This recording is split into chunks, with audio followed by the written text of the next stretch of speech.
जय हिंद। मैंने अभी तक आप लोगों को विज्ञान का हर एक पायदान बहुत अच्छी तरीके से चढ़ाया और उसके महत्वपूर्ण शब्द को भी बताया।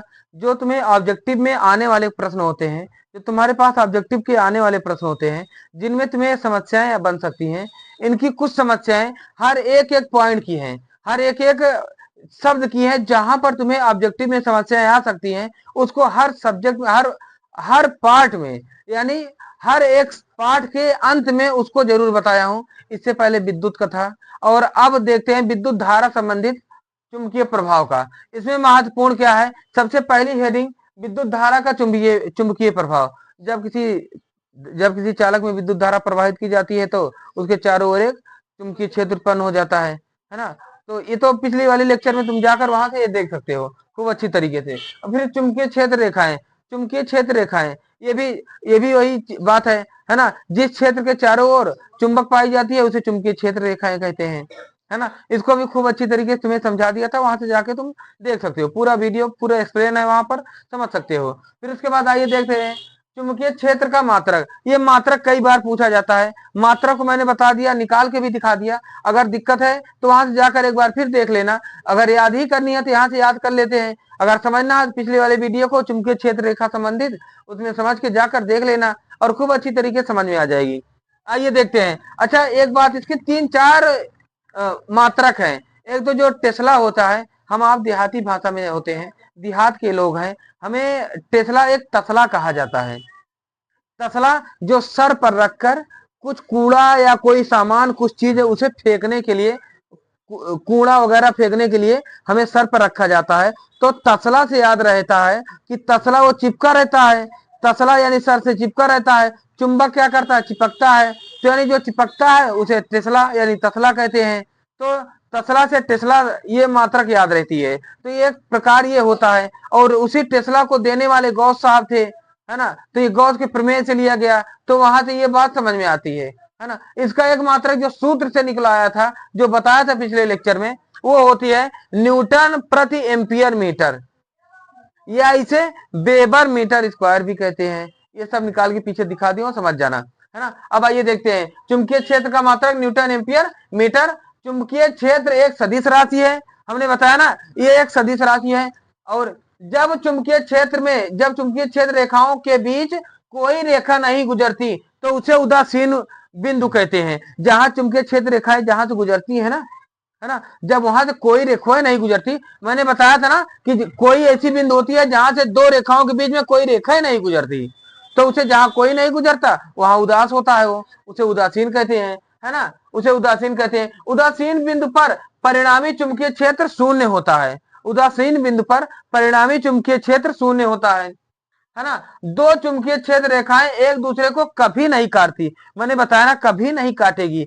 जब नॉर्थ से साउथ जाएगी ऐसे, या मान लीजिए नॉर्थ से साउथ जा रही है, तो ये ऐसे चली जाएंगी, एक दूसरे को कभी नहीं काटेंगी, है ना। ये इधर से चली जाएंगी, एक दूसरे को कभी नहीं काटेंगी, है ना। इसको समझा दिया था। फिर इसके बाद आइए देखते हैं, दो चुंबकीय क्षेत्र रेखा एक दूसरे को कभी नहीं काटती। चुंबकीय क्षेत्र रेखाओं की दिशा उत्तरी ध्रुव से दक्षिणी ध्रुव, उत्तरी ध्रुव से दक्षिणी ध्रुव, यानी नॉर्थ से साउथ। इसको खूब अच्छी तरीके से समझा दिया था, खूब मजेदार तरीके से तुम्हें समझ में आया था, बहुत अच्छा लगा था। अब इतना लिख लो जल्दी, इसके आगे फिर आगे बताएं, जल्दी लिख लो। अभी तक देख लिया, अब आगे देख लें। देखो, ठंडी का प्रकोप बढ़ चुका है, ठंडी बढ़ चुकी है। मैंने भी स्वेटर पहन लिया, नहीं जैकेट है, अच्छा जैकेट है ना। मैंने भी जैकेट पहन लिया। आप लोग भी अगर पढ़ाई कर रहे हैं तो सबसे पहले ठंडी से बचें। अगर एक भी जरा सा भी ठंडी लग गई भैया तो समझ लो पूरी मेहनत का पानी फिर जाएगा। तो इसलिए ठंडी से बचना है और सुरक्षित रहना है, और रजाई ओढ़ कर पढ़ना है। रजाई ओढ़ कर आजकल बच्चे जो चैटिंग करते हैं ना, वो नहीं करना है ना। तो ये नहीं करना, बस पढ़ाई करो दिल लगा के, है ना। चलिए, अब अगली पॉइंट हमारी है 9वीं।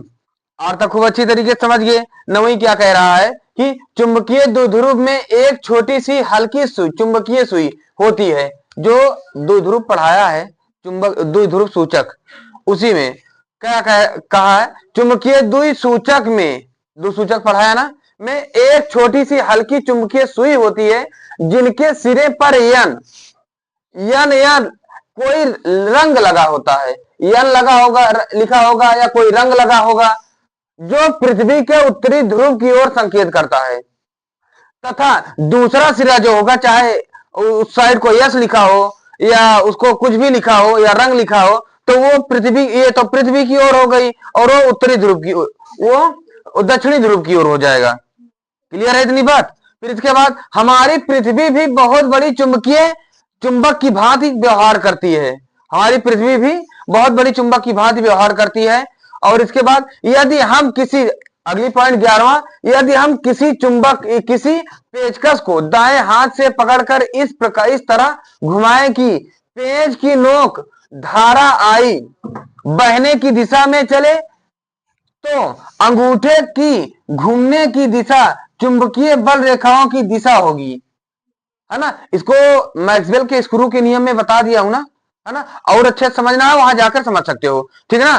फिर चलिए, तो अगला क्या कह रहा है, किसी धारावाही चालक द्वारा उत्पन्न चुंबकीय क्षेत्र धारा के समानुपाती चुंबकीय क्षेत्र, अब भी चुंबकीय क्षेत्र भी है, धारा आई है, धारा के समानुपाती, लंबाई के अनुक्रमानुपाती और तथा इनके बीच के दूरी के वर्ग के व्युत्क्रमानुपाती तथा इनके बीच थीटा की ज्या के समानुपाती होता है। इसको वहां डिफिनीशन में खूब अच्छी तरीके से समझा दिया हूं। अगर यहां समझने में दिक्कत हो रही है तो वहां जाकर देख लेना। ये तो इसलिए हो रहा है कि तुम्हें 1 मिनट में सब तुरंत तैयार हो जाए, है ना। तो अर्थात B proportional I L sine theta upon R square, या इसी प्रोपोर्शनल को हटाओगे तो B proportional B equal mu 0 upon R square, mu 0 upon 4 पाई,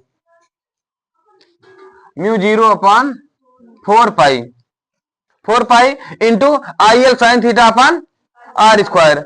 या अब इसके बाद अगला हेडिंग है, एक समान चुंबकीय क्षेत्र में स्थित धारावाही चालक पर बल, है ना। इसको बता दिया हूं ना, आई बी एल साइन थीटा, है ना। यहां पर के भी लिखा था, के क्योंकि मात्रक के अनुसार के का मान, चुंबकीय मात्रक के अनुसार के का मान 1 होता है, ये नियतांक होता है। परावैद्युतांक में इसका मान 1 होता है ना। तो इसलिए यहां पर नहीं लिखा गया है ना, वहां पर जाकर और अच्छे समझ सकते हो। तो यह इक्वल आई बी एल साइन थीटा, ठीक है ना। लॉरेंज बल क्या होता है, यह इक्वल क्यू वी बी, है ना। इसको खूब अच्छी तरीके से समझ गए हो। ये तुम्हारा ये 5 मिनट के अंदर पूरी चैप्टर विद्युत धारा के चुंबकीय प्रभाव का जितना महत्वपूर्ण प्रश्न है, जो ऑब्जेक्टिव में आने वाले प्रश्न है, ये तुम्हारा चुटकियों में समाप्त हो जाएगी। ये तुम चाय पी रहे होगे तब भी अगर इसको सुन लोगे तो ये तुम्हारा बेड़ा पार कर देगा, ठीक है ना। हाँ, और एक बात और, अगर मेरे वीडियो में दिलचस्प ज्यादा हो रहा हो, अगर इंटरेस्टिंग हो रही हो, तो मेरे वीडियो को लाइक शेयर कमेंट जरूर करें और बेल आइकन दबाकर इसका थोड़ा हौसला बढ़ाएं कि तुम्हारे पास पहुंच जाए, है ना। थोड़ा इस क्वेश्चन के ऊपर देखिए। और हाँ, ये तो अगर सब्सक्राइब कर दोगे तो अच्छी बात है, मेरा तो हौसला बढ़ेगा ही, लेकिन तुम्हारा हौसला मैं बढ़ाकर ही छोड़ूंगा, ये मेरा वादा रहा। और रट्टा मारना तो भूल ही जाओगे, इतना तुम्हारे अंदर रस डाल दूंगा, है ना। ठीक है, खूब अच्छी तरीके से, इसी तरह मजेदार तरीके से, दमदार तरीके से अपनी पढ़ाई को आगे बढ़ाओ और अपने आप की बार 90 पार ये टैग लेकर आओ, ठीक है ना। जय हिंद।